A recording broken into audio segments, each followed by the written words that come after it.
জাতীয় নির্বাচন কমিশনের কড়া পদক্ষেপ, 4 জেলার 7 জন এইআরওকে সরাসরি চাকরি থেকে সাসপেন্ড করল জাতীয় নির্বাচন কমিশন।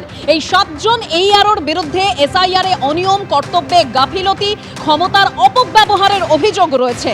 ক্যানিং পূর্ব, ময়নাগুড়ি, ডেবরা, শামশেরগঞ্জ, ফারাক্কা, সুতি এই 7 জন এইআরওকে সরাসরি চাকরি থেকে সাসপেন্ড করা হলো। রাজ্য সরকার ব্যবস্থা না নেওয়ায় নির্বাচন কমিশনের এই বেনজির পদক্ষেপ। নির্বাচন কমিশনকে সাসপেন্ড করা উচিত। এসআইআর এর নামে যেভাবে নির্দিষ্ট করে ভাষার নামে, ধর্মের নামে, শ্রেণীর নামে আদিবাসী, তপশিলি, মতুয়া, মুসলমান, মহিলা এইসব দেখে দেখে হয়রানি করছে। আমি তো আগেই বলেছি এটা নির্বাচন কমিশন নয়, এটা নির্যাতন কমিশন। ইসিআই যেমন আরএসএস এর বই থেকে পাতা বার করে আর কিভাবে বাংলাদেশি, রোহিঙ্গা, জেহাদি, মুসলমান তাদেরকে ব্যতিব্যস্ত করে তোলা যায় সেটা করছে, মমতা ব্যানার্জির সরকারি অফিসারগুলো বিডিও এসডিওডিএম অফিসে বসে সেই কেতাব অনুযায়ী আরও মানুষকে হিয়ারিংয়ের নাম করে, ডাকার নাম করে, লজিক্যাল ডিসক্রিপেন্সির নাম করে সবচেয়ে ইলজিক্যাল কাজকর্ম করছে। সেখানে বিজেপি তৃণমূল সব এক হয়ে গেল।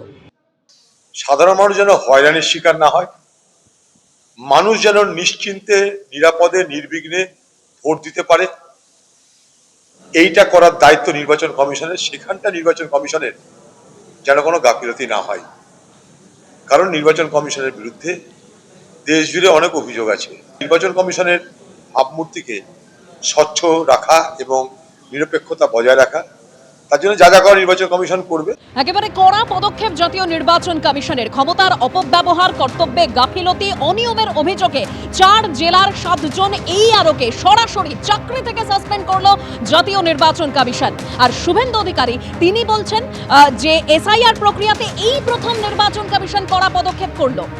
শুনুন।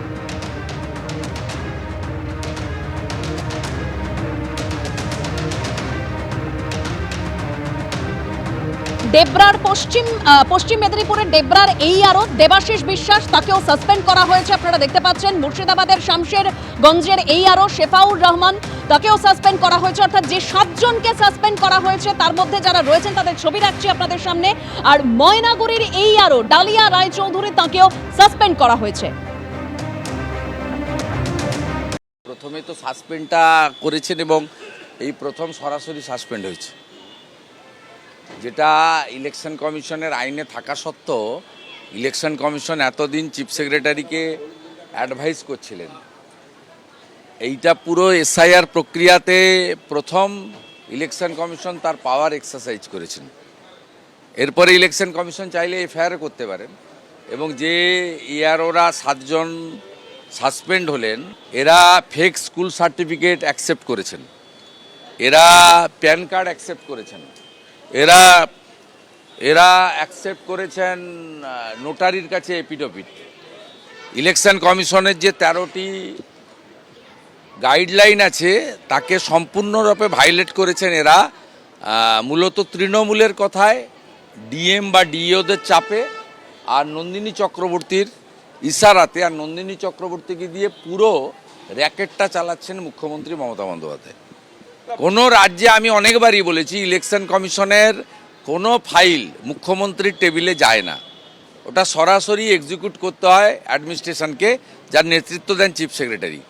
এখানে মনোজ পন্থ থেকে নন্দিনী চক্রবর্তী এরা ইলেকশন কমিশন সংক্রান্ত সমস্ত ফাইল মুখ্যমন্ত্রীর কাছে পাঠান এবং মুখ্যমন্ত্রী সরাসরি হস্তক্ষেপ করেন, যেটা ভারতবর্ষের কোনো রাজ্য হয় না এবং জাতীয় নির্বাচনের সময় প্রধানমন্ত্রীও করেন না।